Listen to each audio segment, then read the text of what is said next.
সারা দেশে ছড়িয়ে পড়েছে চলমান কোটা বিরোধী আন্দোলন। এতে ব্যাহত হচ্ছে স্বাভাবিক জনজীবন, বিশেষ করে শিক্ষার্থীদের সড়ক অবরোধে স্থবির হয়ে পড়ছে রাজধানী ঢাকা।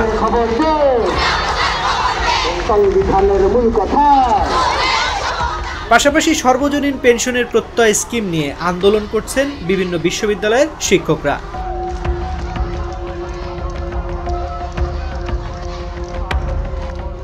এমত অবস্থায় বৈঠকে বসেছেন সরকারের ৬ মন্ত্রী প্রতিমন্ত্রী। সোমবার দুপুরে রাজধানীর ধানমন্ডিতে আওয়ামী লীগ সভাপতির রাজনৈতিক কার্যালয়ে রুদ্ধদ্বার এ বৈঠক অনুষ্ঠিত হচ্ছে।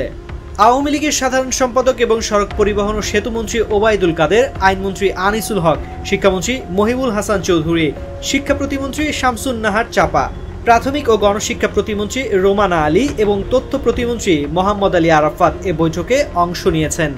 আওয়ামী লীগের সাধারণ সম্পাদকের সংবাদ সম্মেলন শেষ হওয়ার পরই ৫ মন্ত্রী প্রতিমন্ত্রীকে নিয়ে বৈঠকে বসেন তিনি।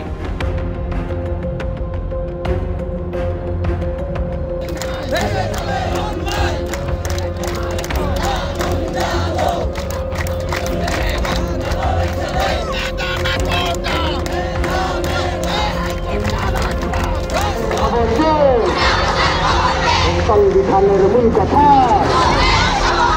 মুক্তিযুদ্ধের মূল কথা, ৭১-এর মূল কথা, সংবিধানের মূল কথা,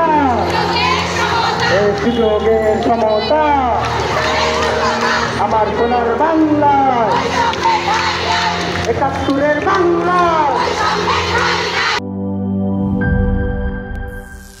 করিম চাচা, আপনার প্রিয় মানুষদের কখনো বিপদে ফেলতে চাইবেন না স্যার। তাহলে আমাদের বিপদে রাখা কি ঠিক হচ্ছে? এজন্যই বিজলি কেবলস সবচেয়ে ভালো ও নিরাপদ। ফ্লেম রিটার্ডেন্ট পিভিসি দিয়ে তৈরি বিজলি কেবলস, নিরাপদ আজীবন।